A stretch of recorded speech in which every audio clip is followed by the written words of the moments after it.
Noong unang panahon, may isang kahariang kilala sa yaman at kapayapaan.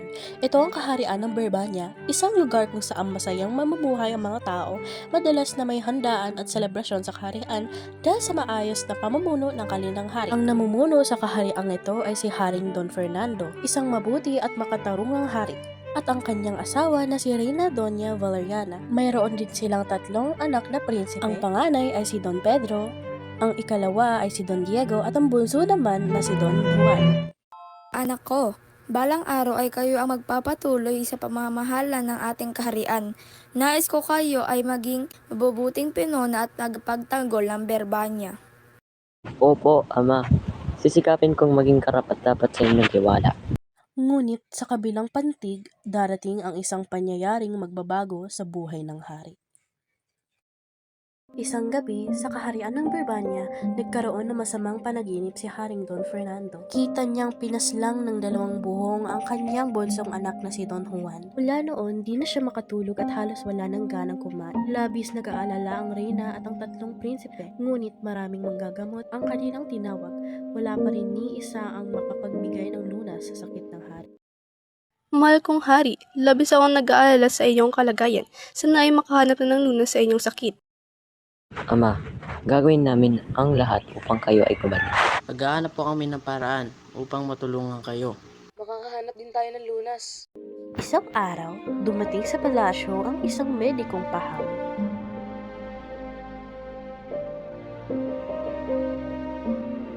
Ang lunas ang pagpapagaling sa hari maliban sa isang ibong pangalang Adarna ay ang awit ng mahiwagang ibon na matatagpuan sa bundok Tabor. Ito ay nakadapo sa isang kumikinang na puno na tinatawag na Piedras Platas. Sa araw ay lumilipad ito sa mga burol upang manginain kasama ang iba pang mga ibon. Ang awit nito lamang ang makapagliligtas sa buhay ng hari. Dahil dito, nagsimula ang paghahanap sa mahiwagang ibon na maaaring magpagaling kay Don Fernando. Upang mailigtas ang kanilang ama, nagpasya ang panganay na prinsipe na si Don Pedro na hanapin ang mahiwagang ibong Adarna.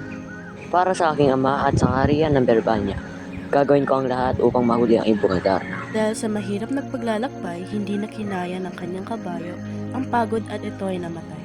Nagpatuloy na lang si Don Pedro sa paglalakad hanggang narating niya ang isang kumikinang na puno na tinatawag na Piedras Platas. Ito na marahil ang punong sinasabi ng mediko. Tunay ngang kumikinang ito na parang diamante. Maraming ibon na lumilipad, ngunit nagtaka si Don Pedro na hindi niya makita ang ibong Adarna na tinutukoy ng mediko. Maghihintay ako rito. Hindi ako aalis hanggat hindi ko nakikita ang ibong Adarna. Nagpasa siyang maghintay sa ilalim ng puno upang makita ang mahiwagang ibon, ngunit dahil sa pagod sa mahabang paglalakbay, siya ay natulog. Habang siya'y natutulog, dumating ang mahiwagang ibong Adarna at dumapo sa sanga ng Piedras Platas. Pitong ulit din itong umawit at 7 ulit nagpalit ng kulay ng balahibo nito. Bago matulog ang ibon, tulad na kasanayan nito, ito ay dumudumi. Ang ipot ng ibon ay pumatak sa natutulog na Don Pedro. Sa isang iglip lamang, ang prinsipe ng Birbania ay naging isang bato. Hindi na nakabalik sa kaharian ang panganay na prinsipe na si Don Pedro dahil dito labis na nag-aala si Haring Don Fernando. Don Diego, anak, hindi pa rin nagbabalik ang iyong kapatid na si Don Pedro. Pumunta ka na sa bundok Tabor upang hanapin siya at huliin ang ibong Adarna. Opo, Ama. Gagawin ko po ang lahat para mahanap si Don Pedro at ang ibong Adarna para sa inyong kagalingan. Agad naglakbay si Don Diego.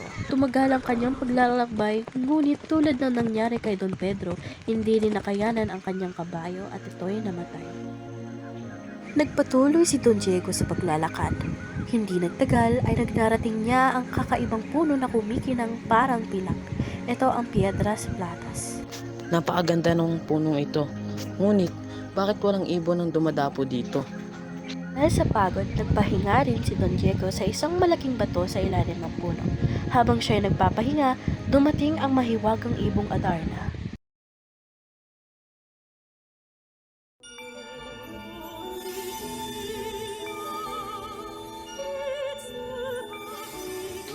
Napakaganda ng awit ng ibon. Ngunit, ba't ako inaantok? Napatulog si Don Diego. Tulad ng kasanayan ng ibong Adarna, ito ay dumudumi bago matulog.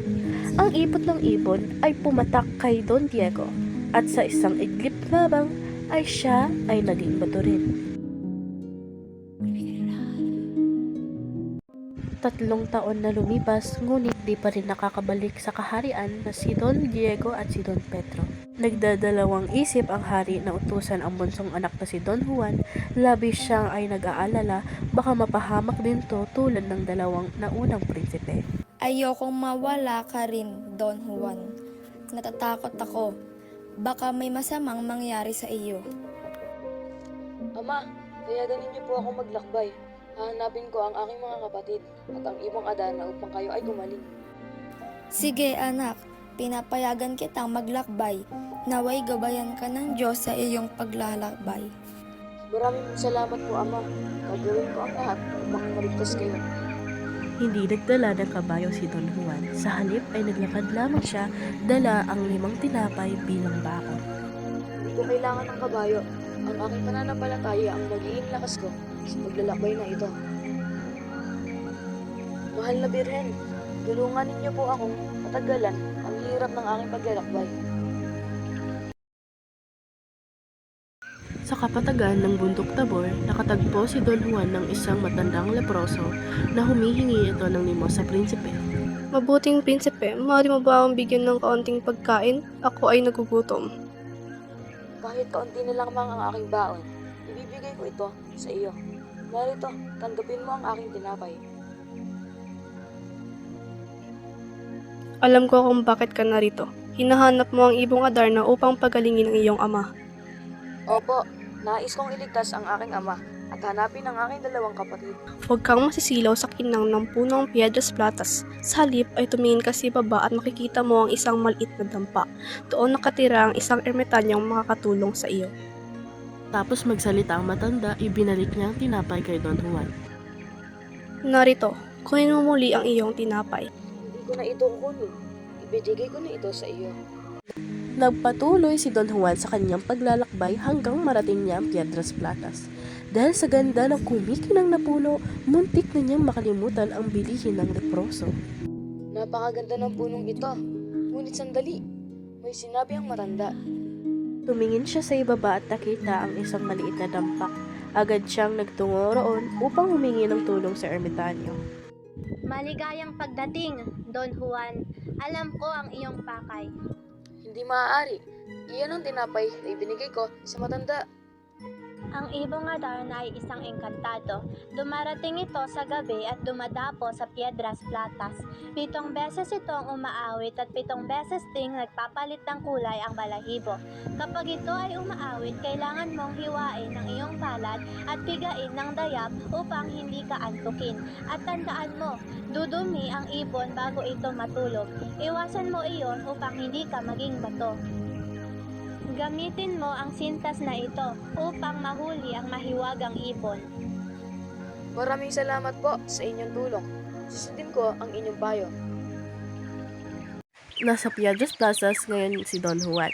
Hindi siya napagod sa paghihintay kahit kaanong katagal ang oras.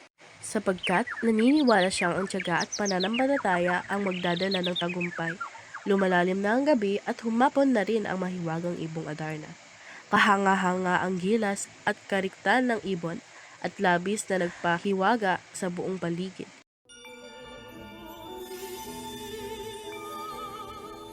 Nagsimula ang ibong Adarna na umawit. 7 beses itong umawit at 7 beses ring nagpalit ng kulay ng balahibo. Napakaganda ng awit mo, ibong Adarna. Ngunit kailangan ko manatiling gising. Ihiniwa ni Don Juan ang kanyang palad gamit ang labaha at pinigaan ng dayap ang sugat. Kang tumama sa akin, o ibong Adarna. Matapos ang 7 awit, natulog na ang ibong Adarna. Nakabuka ang mga pakpak at dilat ang 2 mata. Kung titignan mo, para itong paringgising pa rin. Maharang umakyat si Don Juan sa puno, dala ang sintas na ginto.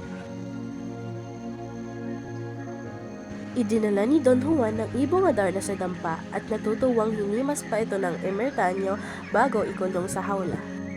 Magaling, Don Juan. Ngayon, hawak mo na ang ibong Adarna at sa tulong nito, magagawa mo nang mailigtas ang iyong ama at mga kapatid. Maraming salamat po, Ermitanyo. Susundin ko po ang inyong payo. Matapos mahuli ang ibong Adarna, ibinigyan ng utos ng ermitanyo si Don Juan. Kumuha siya ng banga at punuin ito ng tubig upang buhusan ng 2 batong tila puntod sa ilalim ng Piedras Platas. Agad siyang sumalok ng tubig at nagtungo sa unang bato. Para sa iyo, Don Pedro. Ang bato ay naging tao, inigligtas ni Don Juan si Don Pedro. Tumayo siya at niyakap ang bunsong kapatid. Juan, buhay ka pa? Salamat sa iyo. Sunod iniligtas ni Don Juan si Don Diego.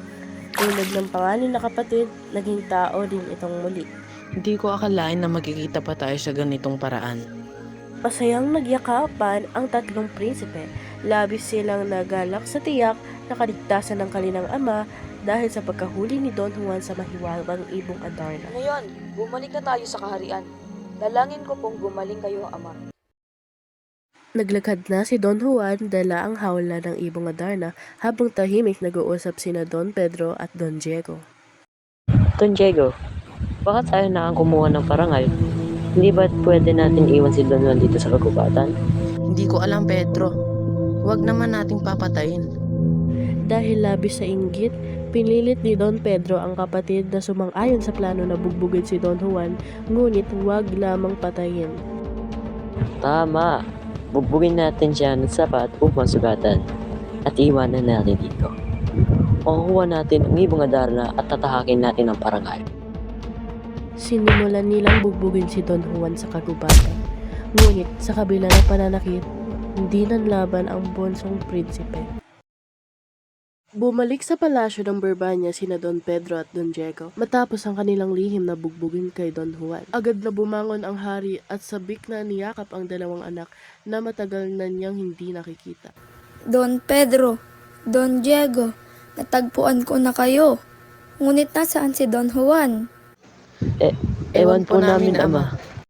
Iniharap sa hari ang ibong Adarna, ngunit laking pagkabigla ng hari, pangit at lugo-lugo ang ibon. Hindi kagaya ng sinasabi ng medikong paham.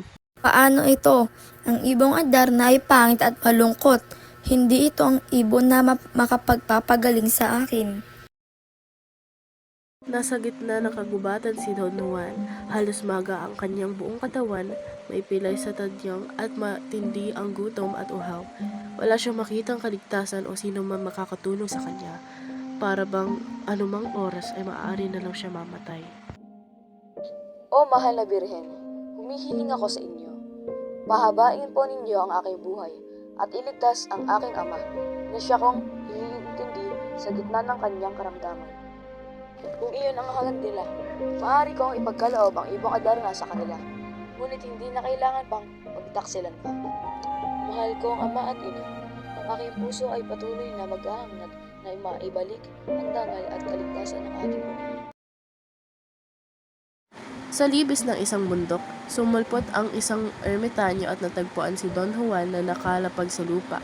Walang malay si Don Juan. Matinding habag naramdaman ng ermitanyo sa kawawang prinsipe na nakulang na lamang na danyan at kamatayan sa puok na yan. Don Juan, huwag kang matakot. Ako ang magbibigay lunas sa iyo. Sa ikalawang pagkakataon, ginamot ng ermitanyo ang sugat ng prinsipe. Sa iglap, nawala lahat ng pilat at sugat sa katawan ni Don Juan. O Diyos, hindi ko akalaing mangyari ang himalang ito.